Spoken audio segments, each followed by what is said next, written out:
great to be here in Liverpool at Labour Conference. It's great to have all our speakers joining us for this panel and for you for joining us for this event as well. The title of this event is Nothing About Us Without Us, Why Working People Must Be at the Heart of Our Climate Plan. And that's the question that I'm going to put forward to each of our speakers. We have two more that will be joining us very soon, hopefully. But before I introduce our speakers, I just want to say a special thank you to SME for Labour, to Ibrahim and to Jonathan, who are working very, very hard at this conference to organize what seems like 1 million fringe events, and to our friends from across the movement who are joining us today. I'll start by introducing our speakers. So we've got, to my left, we've got Laurence Turner, who's the GLB's Head of Research and Policy. We've got, to his left, Chris Williamson. Chris is a workplace rep at Liberty Specialty Steels and a community union NEC member. And to Chris's left, we've got BAnna Turley, who's the former Labour MP for Redcar, and it's great to have her with us today. And joining us will also be Kate Bell, who's the TUC's Head of Rights, International Economic and Social Affairs, and Maya Ilani, who's the MSP for North East Scotland, and is also the Shadow Cabinet Secretary for Education and Skills. So we're just going to kick this off by hearing from each of our speakers why they think working people have to be at the heart of our climate plan, and why nothing can be done to solve the climate crisis without working people. And I'm going to start with Chris. So I think your mic is on. Right, thank you. Hello, my name's Chris Williamson. I'm a steelworker from Rotherham at Liberty Steel, a proud union rep, and I've fought a community union for 27 years. Like all steel towns, the steel industry is the identity of Rotherham. Most families have a direct link to steel, or have family members that work within the supply chain. I work in that category myself, being a third generation steel worker, and my brother being in the supply chain. Rotherham is lucky to be in the situation of operating 2 electric arc furnaces, making steel from a range of products, from razor blades through to landing gear in aerospace, in aeroplanes I should say. If the steelworks in Rotherham were to close, it would be a devastation to our town and to families like mine. But I want to make it clear that losing our steel industry would also be devastating for our ability to respond to the climate crisis. A strong green steel industry is absolutely crucial to our mission to decarbonise our economy and protect our environment. Steel is essential for the infrastructure we need to put in place to reach net zero, from wind farms through nuclear energy to electric cars. And the good news is that we produce all the steel we need to decarbonise our economy right here in the UK. It is clear that steel is fundamental to a just transition, and that the opportunities are immense for our industries, for jobs and our communities. Trust me when I say we have the best steel workers in the world who are ready to take the opportunity to modernise the industry with both hands and build a new green economy with steel at its core. The only thing we are lacking is political will and a government that's on our side. Under the Tories, the UK has been sleepwalking behind our European counterparts who are investing in their industries. If we had a government that did the same here in the UK, our steel industry would be a foundation of growth, especially with downstream activities, creating tens of thousands of jobs. The title of the event is Nothing About Us Without Us, meaning that any changes and industrial transitions must be led by the working people in the affected industries and not imposed on them. I completely agree with this principle and think that everyone around this table and room would agree with that too. But I want to offer another aspect of nothing about us without us, and that's without us nothing will happen at all. To turn the potential of the green steel industry into reality, we have to be in power, making the calls on the biggest issues our country faces, from the government, not on the sidelines. Every trade unionist knows that to bring about change in the workplace, you have to be around the decision-making table. It is for that reason we must get a Labour government to bring about this transition and build a fairer, greener life for our communities. For the past 12 years, our trade union movement has fought hard for the working people in the workplace and beyond. But the scale of the change we need to see, we have to be in government. Thank you very much.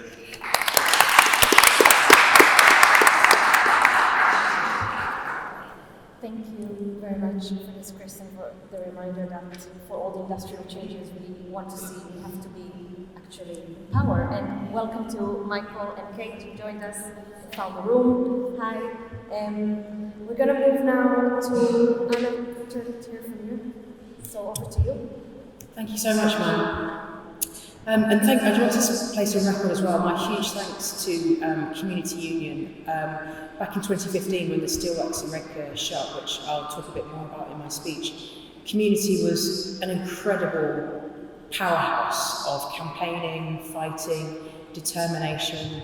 It was there standing side by side with people of Teesside as we saw a tragedy and people lost their jobs. It took the voices of its members onto the national arena for an incredible Save Our Steel campaign.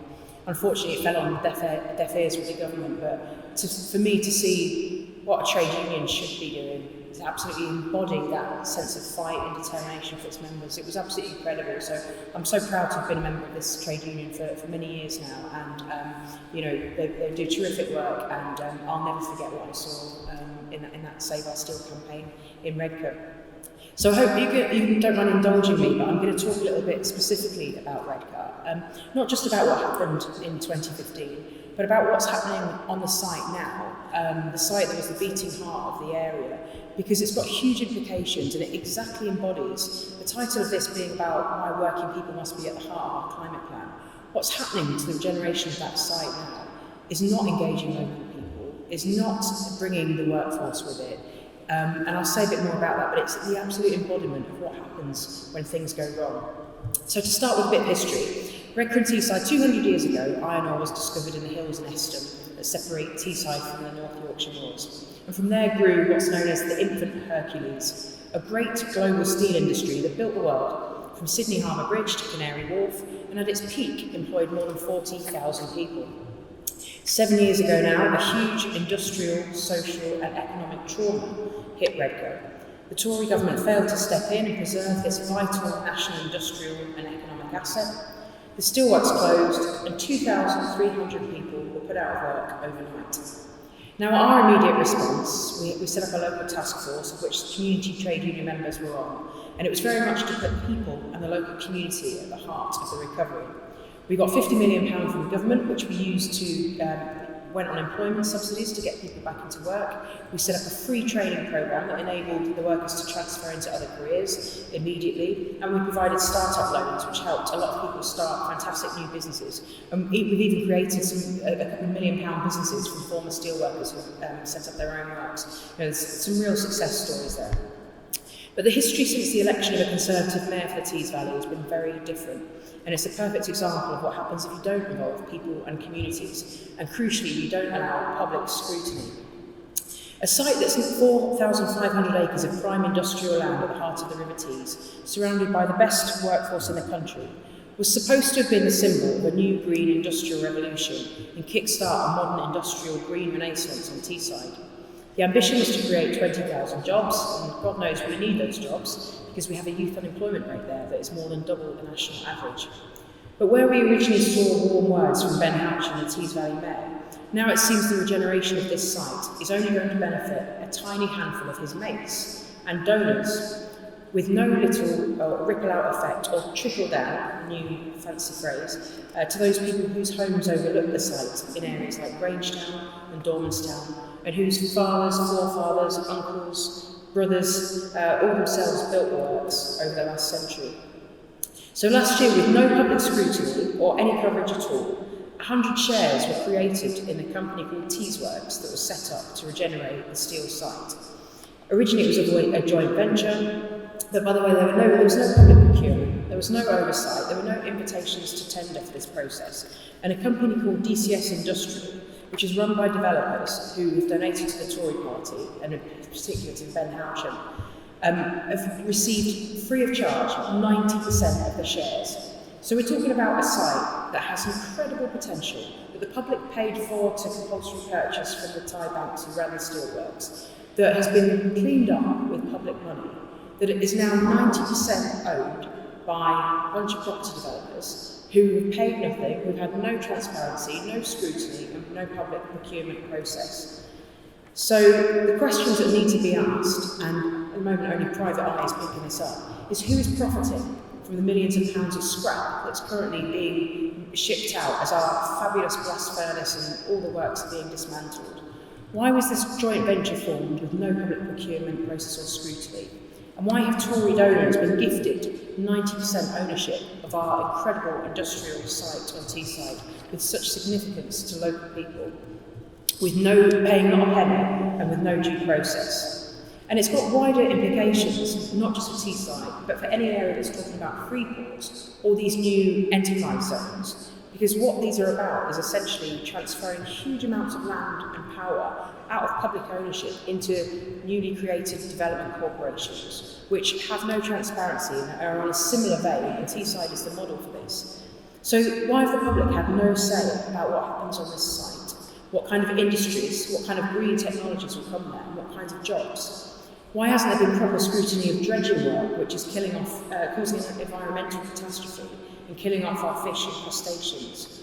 And why has there been no public involvement in the heritage preservation of our iconic blast furnace now being dismantled, or the historic Dorman Long Tower, which was destroyed last year after Nadine Dorries overturned, completely off her own back, a listed status from Heritage England, which local people have campaigned to achieve. So they're destroying our heritage, they're destroying what's left of the site, and it's been sold, well, not sold off, it's been given away to a bunch of developers with no industrial strategy there. So it was a national tragedy in 2015 when the Tories closed the works and put thousands of people on the dole. But I'm afraid under this government there's another tragedy unfolding before our eyes, where the best opportunity in the country for a flagship 21st century green industrial site for fantastic new electro arc furnaces, new clean green steel, this could all be taking place on this site, but it's not. It's been gifted to Tory donors and developers with just crumbs for the people and the communities of Teesside. Teesside and the Redcar Steelworks hasn't been levelled up, it's been levelled down. We know who's reaping the benefits, and it's time for a Labour government to step in.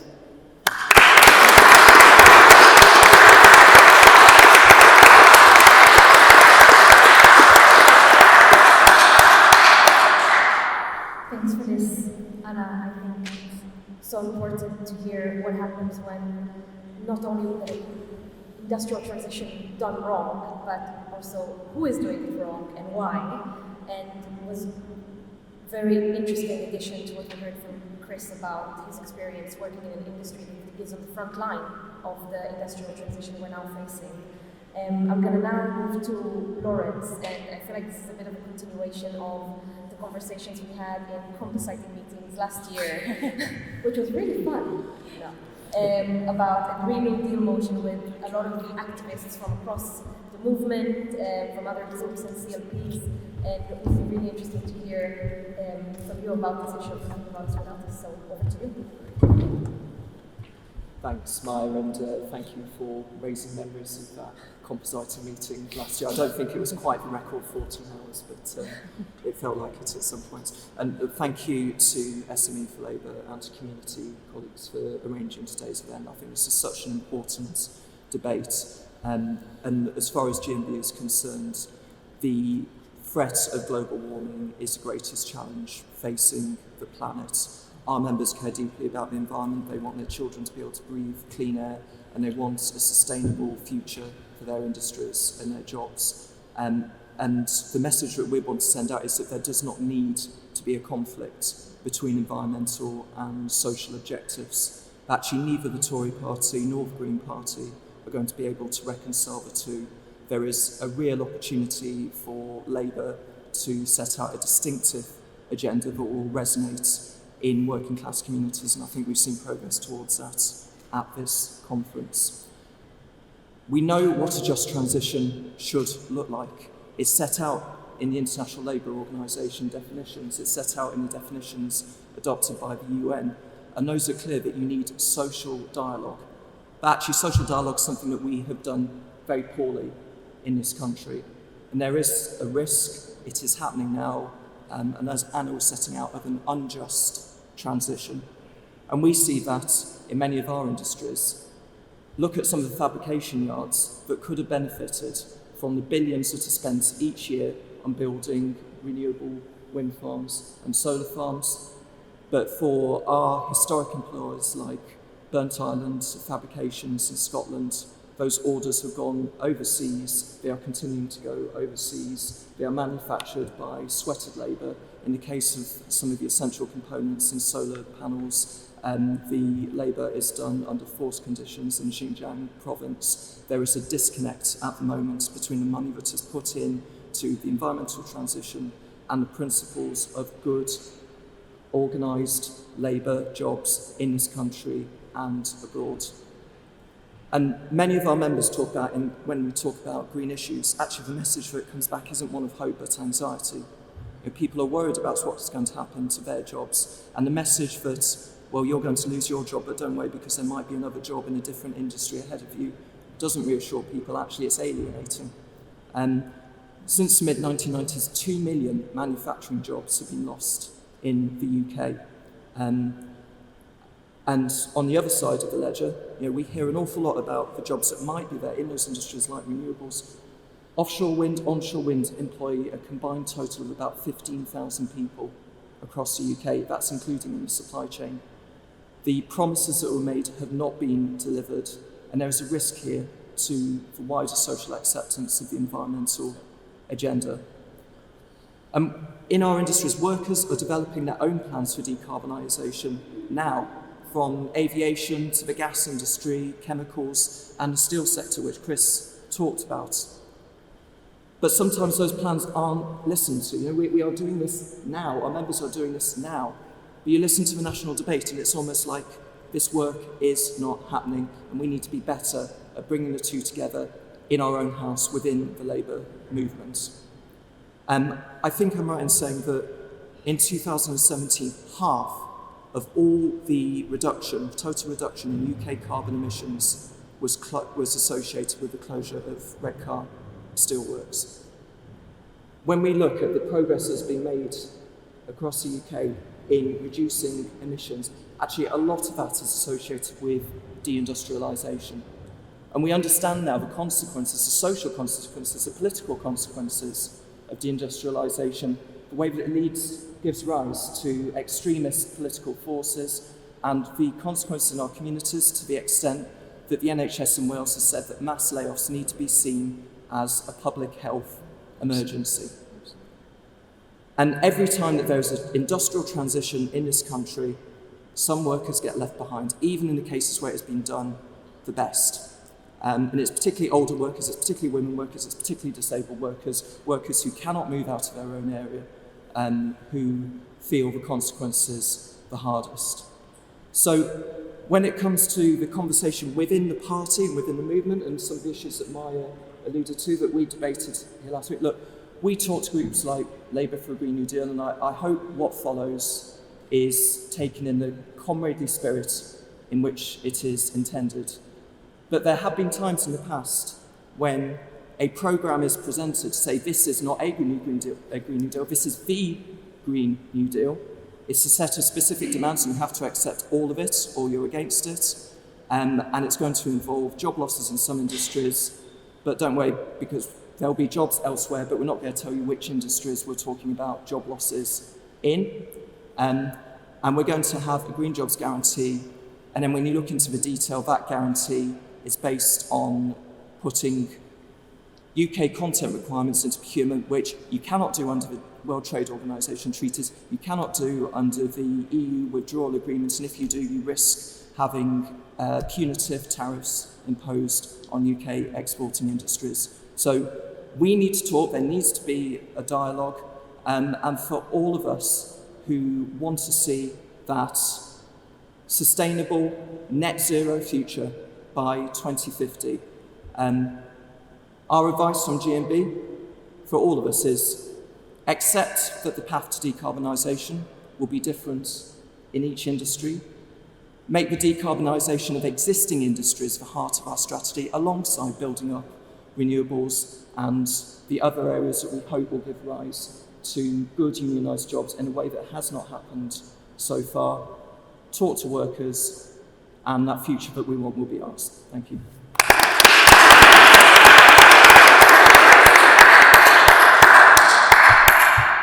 Thank you very much for this, Laurence. I'm going to move now to Kate Bell, and we'll have to pass on the mic.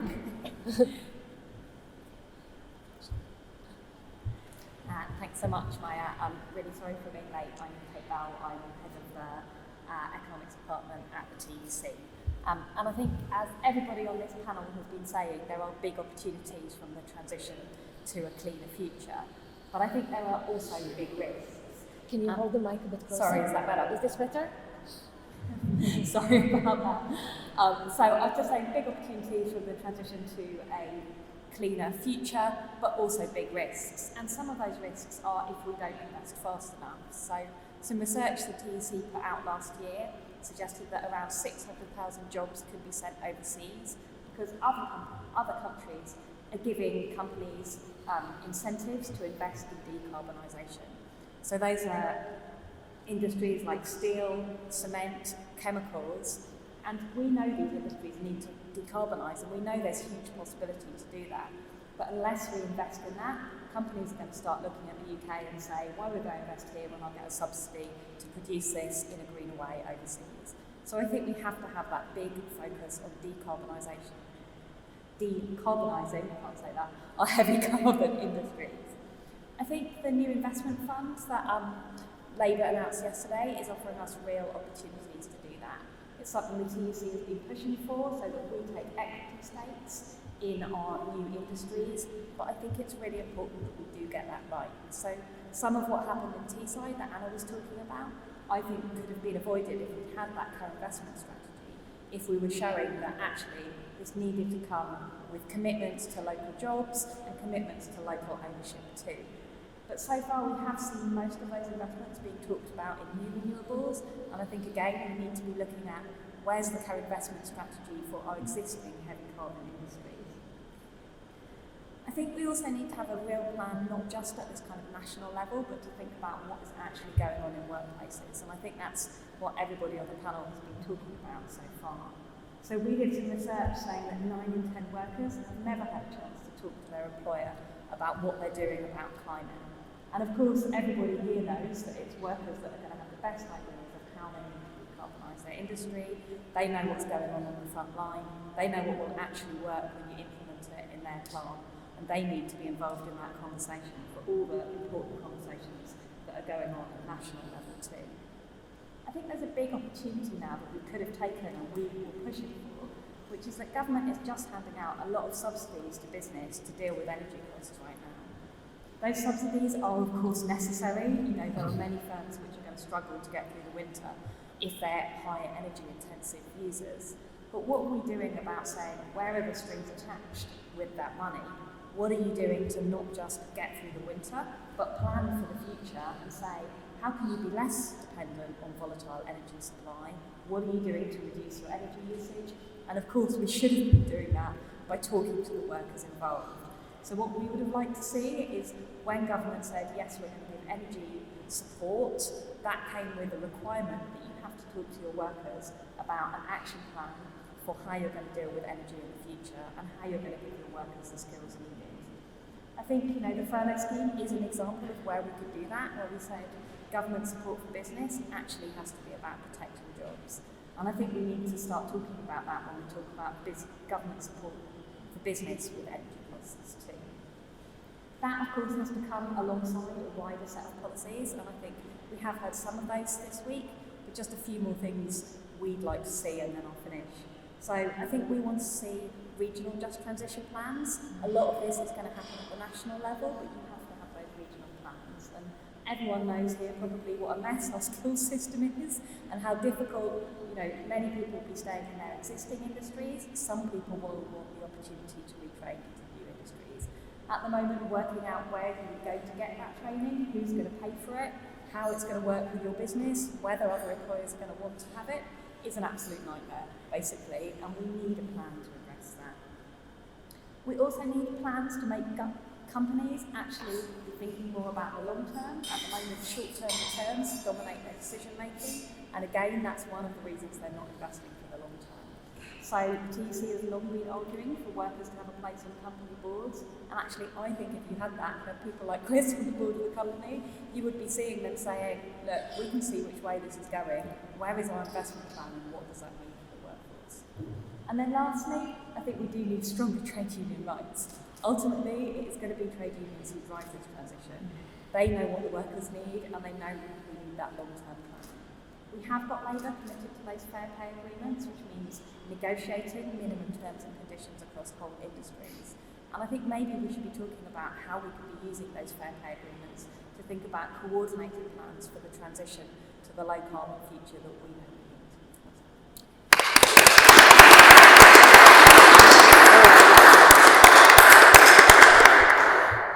Thank you. I think this one is not on, but I'll just try to speak as loud as I can to keep the mic over there. Thanks very much for this, Kate. That was really interesting insight to hear where the TUC stands on this and the opportunity the crisis gives the government to actually impact companies' plans. And we'll move now to Michael, who already has the mic. So over to you. Thanks, Maya.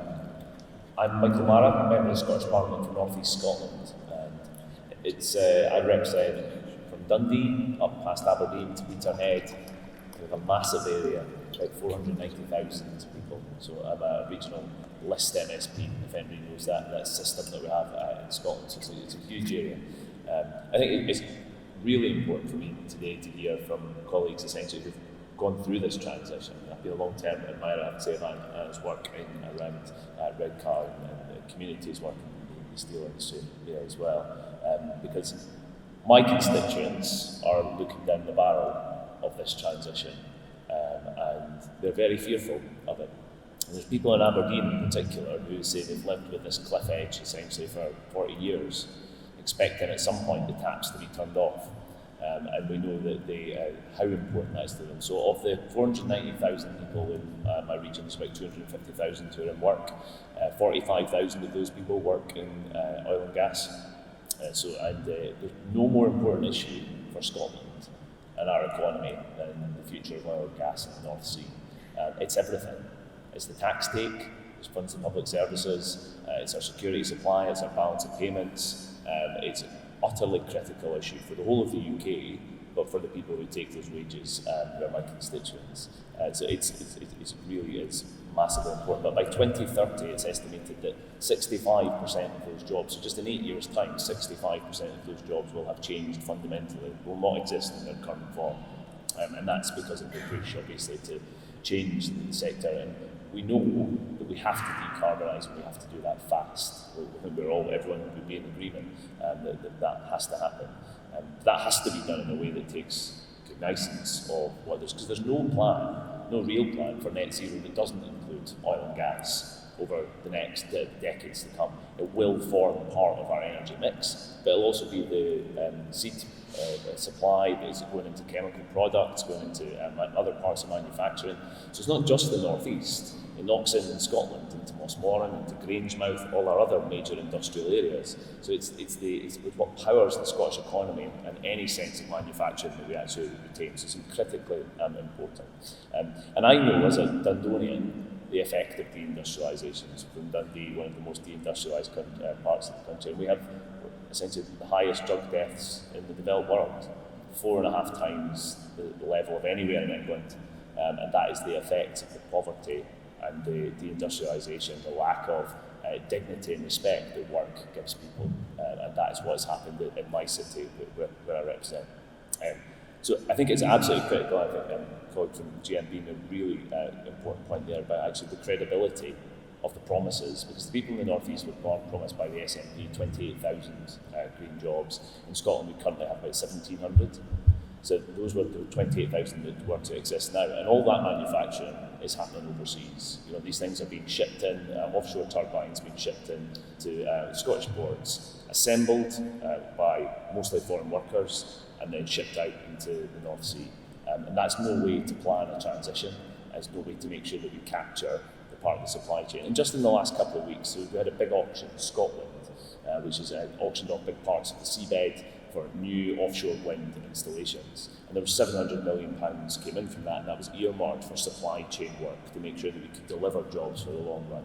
The budget cuts that have come from the UK government into Scotland and from the incompetence of the SNP in a lot of different areas with their failure to grow the economy means they've just spent that £700 million backfilling cuts. So anything that was there to say we're going to build this supply chain for the long run, you know, so it's not a message from me. I think I would echo in terms of the possibilities and the hope that is there if we get this right.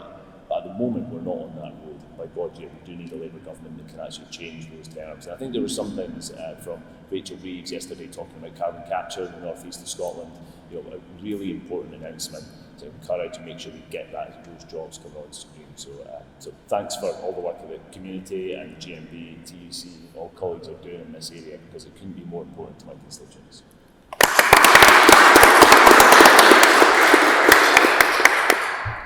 Thank you very much for this, Michael. I think it's becoming very, very clear from all of our speakers what the danger is if we fail to do a just transition that puts working people and the communities that are directly affected in the core of our decision making. And we're already seeing populist and divisive politicians jumping on this wagon and calling for a referendum about net zero, and what could this do to our ability to respond to climate change in an effective way. And this is part of the risk of failing to include all the people we have to include